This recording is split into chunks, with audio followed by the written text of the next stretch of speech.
तो hi guys, मैं हूं इसके समा और आज हम सॉल्व करें कोड फोर्सेस राउंड 709 डिवीजन 2 का क्वेश्चन ए प्रिजन ब्रेक। उसके बाद हम सॉल्व करें क्वेश्चन बी रिस्टोर मॉड्यूलो। तो क्वेश्चन ए आप यहां से आके अगर पढ़ जरूर लीजिएगा। तो आइए मैं बता दूं क्वेश्चन ए में दिया क्या था, उसके बाद इसको हम सॉल्व करेंगे। क्वेश्चन ए में क्या दिया है? क्वेश्चन ए में दिया हुआ है कि एक माइकल नाम का आदमी है, उससे वो जेल जा रहा है, ठीक है। और जो प्रिजन है वो प्रिजन आपका कुछ ऐसा एक 2D मैट्रिक्स के शेप में, ठीक है। इसमें total N M into N cells है, ठीक है, एम इंटू एन। तो इधर हो गया एन, इधर हो गया एम मान लेते हैं, ठीक है। तो ये कुछ इस टाइप का सेल सब है, ठीक है। तो माइकल को क्या है कि माइकल को भेज रहा है जेल, और माइकल को जेल से भागना है। माइकल जेल से कैसे भाग सकता है? माइकल जेल से दीवार तोड़ के भाग सकता है, ठीक है। तो हमें जैसे हम मान लो इस सेल में, ठीक है, इस सेल में, तो इस सेल से निकलने के लिए ये सेल एक, देखो ये तो एक पूरा एक सेल हो गया। इस सेल से निकलने के लिए हमें सबसे पहले इस सेल का एक दीवार तोड़ना पड़ेगा, तभी ना इस सेल से निकल पाएंगे। तो मान लो ये दीवार तोड़े तो यहाँ है। अब हम क्या आएंगे कि अब हम ये सेल में फंस जाएंगे, ठीक है। तो ये सेल से निकलने के लिए हमें फिर ये दीवार तोड़ना पड़ेगा, तब हम जाके फाइनली एस्केप कर पाएंगे। तो हमें इसमें से पूरा का पूरा इस प्रिजन में से एस्केप करने के लिए आपका जो ये बाउंड्री है ना, उस तरफ से कहीं से भी आपको निकलना पड़ेगा, ठीक है। तो इतना समझ रहे हैं, ये बाउंड्री से आपको फाइनल जब निकलेंगे तभी इसको एस्केप बताएंगे, ठीक है। तो ये तो हो गया। माइकल को इन सारे सेल्स में से किसी भी सेल में रखा जा सकता है, और माइकल चाहता है कि वो कोई भी सेल में रखा जाए, वो वहाँ से भागना चाहता है। तो हमें वही बताना है कि मिनिमम हमें कितना दीवार तोड़ना पड़ेगा ताकि हम कहीं भी रखें, चाहे यहाँ रखा है या यहाँ रखा है, कहीं भी रखा है, हम इस सेल से निकल सकते हैं, ठीक है, इस प्रिजन से निकल सकते हैं। तो देखो भैया, सबसे पहले तो आप इतना बेसिक तो आप समझ ही रहोगे कि अगर आप कोई सेल में बंद है, ठीक है, अगर आप सेल में बंद है तो आपको उस सेल का एक दीवार तोड़ना पड़ेगा, चाहे वो बीच में हो चाहे वो साइड में हो, तो ठीक है। एक दीवार टूटेगा तभी उस सेल से आप निकल पाओगे ना, नहीं तो सेल में रह जाओगे। इतना तो बेसिक है। तो जितना भी सेल है, ठीक है, जितना भी सेल है उसका एक है ना एक दीवार टूटा हुआ रहना चाहिए, ठीक है। तो देखो ये टूटा रहेगा, तो ये टूटा रहेगा, ये टूटा रहेगा, ये टूटा रहेगा, ये टूटा रहेगा, ठीक है। तो यहाँ से आप इधर आ सकते हैं, ये मतलब ये अब देखो ये सबका सब टूटा हुआ है। तो ये देखो ये सारे टूटे हुए हैं। तो अब यहाँ से अगर हम चाहे तो हम यहाँ पहुँच सकते हैं, ठीक है। कैसे पहुँच सकते हैं? ऐसे गए, ऐसे गए, ऐसे गए, यहाँ से चाहे तो यहाँ पहुँच सकते हैं, ठीक है, वापस, ठीक है। तो देखो ये तो हो गया। लेकिन हमें ये सेल के बीच में नहीं घूमना है, हम यहाँ ऐसे तोड़ेंगे सेल के बीच में ही घूमते रह जाएंगे। हमें एक ठोक बाहर का दीवार तोड़ना ही पड़ेगा, बाहर का दीवार मतलब इस तरफ का। तो ये मान लो ऐसे हम तोड़ दिए, ठीक है। तो देखो भैया, ये तो तोड़ दिए, लेकिन अब हम यहाँ से कैसे निकले? तो अगर हम क्या करें कि सारा का सारा, देखो एक चीज़ ध्यान से देखो, आप क्वेश्चन समझ जाओगे। हम सारा का सारा सेल की दीवार ऐसे तोड़ रहे हैं कि सारा का सारा सेल आपस में कनेक्टेड हो जा रहा है, ठीक है। कुछ इस टाइप से देखो कनेक्टेड हो गया है। यहाँ से भी अगर हम स्टार्ट किए, ठीक है, अगर यहाँ से भी हम स्टार्ट किए तो ऐसे गए, देखो ऐसे गए, घूम के गए, फिर इधर गए, इधर गए, इधर गए, इधर गए, इधर गए, इधर गए, और यहाँ से हम जाके निकल जाएंगे, ठीक है। तो सारा का सारा सेल का एक दीवार तो तोड़ना ही है, तो ये सारे हम बीच का तोड़ दिए, ठीक है। और ये जो फाइनल सेल है, ठीक है, ये जो फाइनल सेल है इसका हम बाउंड्री तोड़ दिए। तो अगर चाहे हम यहाँ पे भी हो ना, तो यहाँ से दौड़ते हुए आएंगे, ठीक है, और यहाँ से निकल जाएंगे। तो कहीं भी हो हम इस सेल पे पहुँच ही जाएंगे, ठीक है, क्योंकि सारे के सारे सेल कनेक्टेड हो चुके हैं। यहाँ से यहाँ हो तो यहाँ से भी निकल सकते हैं, ठीक है, यहाँ हो तो यहाँ से निकल सकते हैं। तो सारे के सारे सेल कनेक्टेड हो चुके हैं, तो यही तरीका है। तो जितने सेल उतनी दीवार तोड़ने पड़ेंगे। देखो सबके सेल एक एक दीवार टूटे हैं। इस सेल में जब यहाँ तोड़ेंगे तो इससे क्या होगा कि जब यहाँ ये दीवार तोड़ रहे हैं ना, तो ये सेल का दीवार टूट गया, ये सेल का दीवार टूट गया, क्योंकि ये कॉमन दीवार है। लेकिन इसमें हमें एक दीवार यहाँ तोड़ना ही पड़ेगा, ठीक है। तो जो यहाँ पे -1 एक दीवार होगा, वो यहाँ पे एक +1 हो जाएगा, ठीक है, समझ रहे हो। इसीलिए हम क्या करेंगे, finally m into n print कर देंगे, यही हमारा आंसर होगा, समझ रहे हो ना। यहाँ से भी स्टार्ट करेंगे तो हम घूम घाम के पहुँच ही जाएंगे यहाँ पे। यहाँ कहीं से भी स्टार्ट करेंगे, घूम घाम के यहाँ पहुँच जाएंगे, और इस दीवार से ये फाइनल एग्जिट से हम एग्जिट मार देंगे, ठीक है। तो यही चीज़ है और कुछ नहीं था क्वेश्चन में। तो आपका आंसर m/n होगा, जितना सेल उतना दीवार आपको तोड़ना पड़ेगा। तो यही चीज़ था। सो कोड देखना है तो ये रहा कोड, इनपुट लो आउटपुट कर दो इनटू बी। कुछ नहीं था, छोटा सा क्वेश्चन था। तो अगर आप सीपी वगैरह में नए हैं या इंटरव्यू के लिए प्रिपेयर कर रहे हैं तो आप ये दोनों कोर्स देख सकते हैं, गीक्स और गीक्स की मदद से। डेटा स्ट्रक्चर एल्गोरिथम का कोर्स और ये कंप्लीट इंटरव्यू प्रिपरेशन है, तो आपको जो सूटेबल है आप वो देख सकते हैं। और साथ ही साथ और भी बहुत सारे कोर्सेस आप चेक कर सकते हैं। इसके समान यूजी कूपन यूज कीजिएगा, फ्लैट 10% आपका ऑफ हो जाएगा। और साथ ही साथ ये दोनों जो कोर्स है, इंटरव्यू प्रिपरेशन वाले और डेटा एल्गोरिथम वाले, इन सब में आपको इंटर्नशिप का मौका भी मिलता है। तो जैसे यहाँ पे आप देखेंगे तो ये देखिए इंटर्नशिप का भी मौका मिलेगा, तो ये कोर्स के साथ आपको इंटर्नशिप का भी मौका हो जाएगा। तो आप चेक कर सकते हैं अगर आपको चेक करना है तो। इसके समान यूजी कूपन यूज कीजिएगा, फ्लैट 10% आपका ऑफ हो जाएगा। तो आइए क्वेश्चन बी को सॉल्व करते हैं। क्वेश्चन बी बहुत मतलब कंफ्यूजिंग क्वेश्चन था, बहुत सारे इसमें केस थे, एकदम आपको सोचना बहुत पड़ रहा था इसमें, ठीक है। तो क्वेश्चन में क्या दिया हुआ है, देखो क्वेश्चन में दिया हुआ है, सबसे पहले जो इजी भाषा में आपको समझा दे रहा हूँ, अब जाके एक बार क्वेश्चन पढ़ खुद से जरूर लेना, ठीक है। क्वेश्चन में आपको एक एरे दिया हुआ है, ठीक है, क्वेश्चन में आपको एक एरे दिया हुआ है जिसका लेंथ है n, ठीक है, ये चीज़ आपको दिया हुआ है। हमें इस एरे को सेल करना है। इस एरे को सेल करने का एक कंडीशन है, ठीक है। क्या कंडीशन है कि ये जो एरे ये कुछ कंडीशन सेटिस्फाई करनी चाहिए। कंडीशन क्या है? कंडीशन ये है कि हम इस एरे को वापस बना पाए, ठीक है। हम इस एरे को वापस बना पाए, कैसे बना पाए कि सबसे देखो जो एरे का जो पहला नंबर, ठीक है, जो एरे का पहला नंबर है ये एस मॉड एम होना चाहिए, ठीक है, ये एस मॉड एम होना चाहिए। और बाकी के नंबर, ठीक है, बाकी के जितने भी नंबर हैं ये आपका एक पैटर्न फॉलो करेगा। पैटर्न क्या होगा? ये होगा आपका ए आई -1, ठीक है, ए आई -1 प्लस सी मॉड एम, ठीक है। मतलब ये जो है, ये जो नंबर है इसमें आप प्लस सी करेंगे और मॉड एम कर देंगे, तो यहाँ पे कुछ नंबर आएगा, जैसे कि इसको मान लेते हैं एक्स, ठीक है।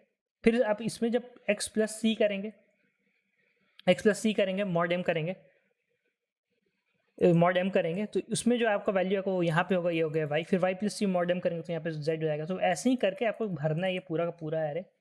अगर ऐसा कोई एम एग्जिस्ट करता है, ऐसा कोई एस एग्जिस्ट करता है, ऐसा कोई सी एग्जिस्ट करता है, ठीक है, तब हम ये एरे को सेल कर पाएंगे। तो यही हमें बताना है। अगर देखो अगर एग्जिस्ट करता है तो हमें एम और सी को प्रिंट करना है, और अगर नहीं करता तो -1 प्रिंट करना है, ठीक है।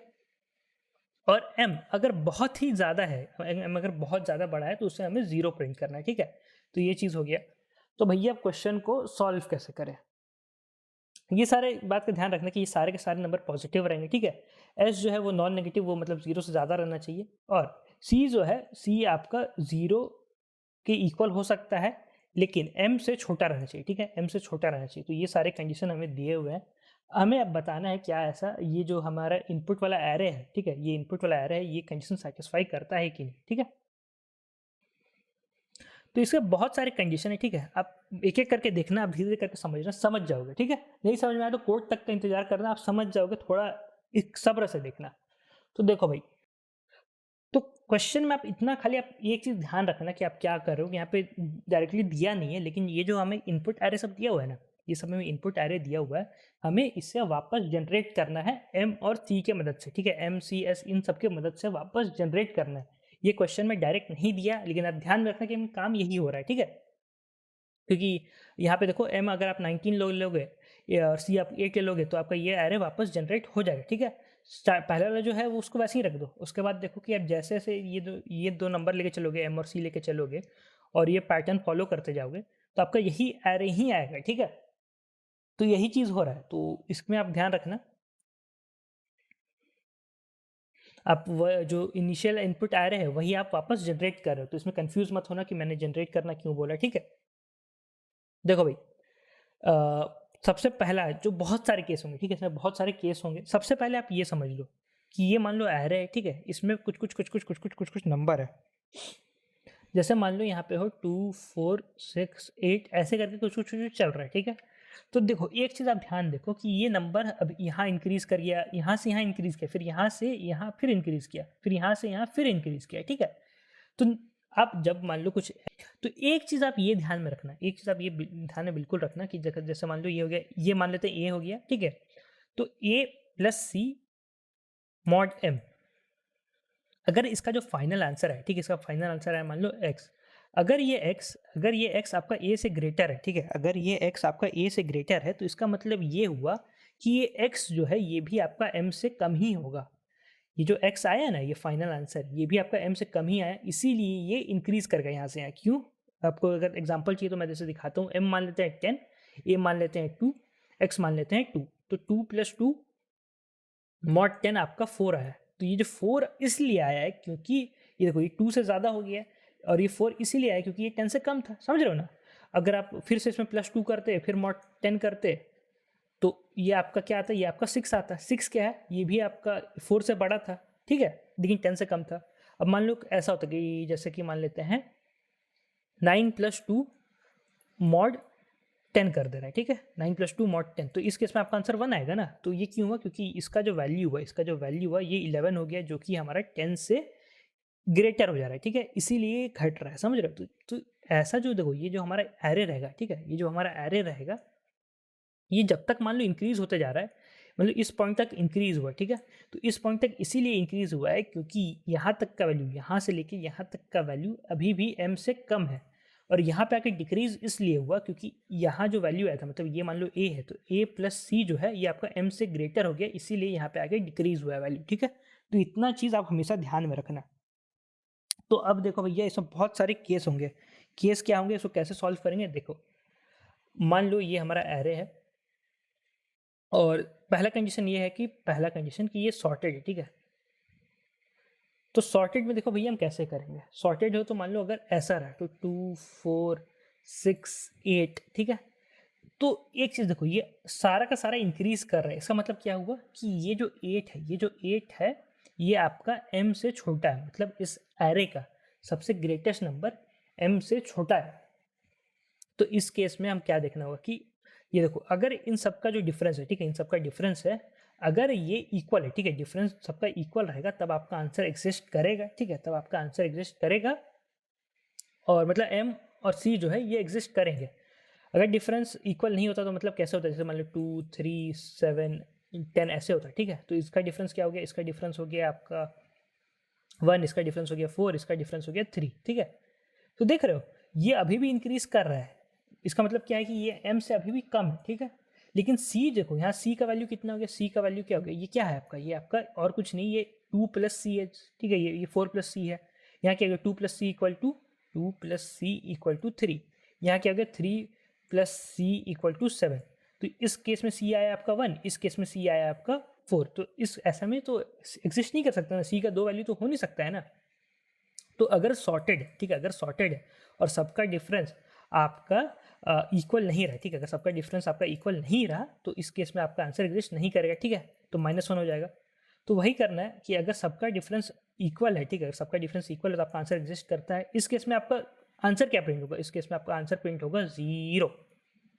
0 क्यों प्रिंट होगा, क्योंकि m आपका बहुत बड़ा रख सकते हैं। देखो हमें m को क्या करना है, हमें m को मैक्सिमम रखना है, ठीक है, तो m मैक्सिमम रहेगा, इसका मतलब क्या है कि जो 2 4 6 8, ठीक है, इसमें आप m चाहे 10 रखो, m चाहे 20 रखो, m चाहे 100 रखो, m चाहे लाख करोड़ अरबों जितना रखना रखो, आपका ये एरे वापस बन ही जाएगा, ठीक है। c को आप तो c2 रहेगा तो हमें पता है, लेकिन m इसमें लाखों करोड़ जितना रहेगा कोई दिक्कत नहीं है। तो इसीलिए इसमें हम 0 प्रिंट करेंगे। क्यों 0 प्रिंट करें, क्योंकि m का वैल्यू आर्बिटरीली लार्ज हो गई, ठीक है।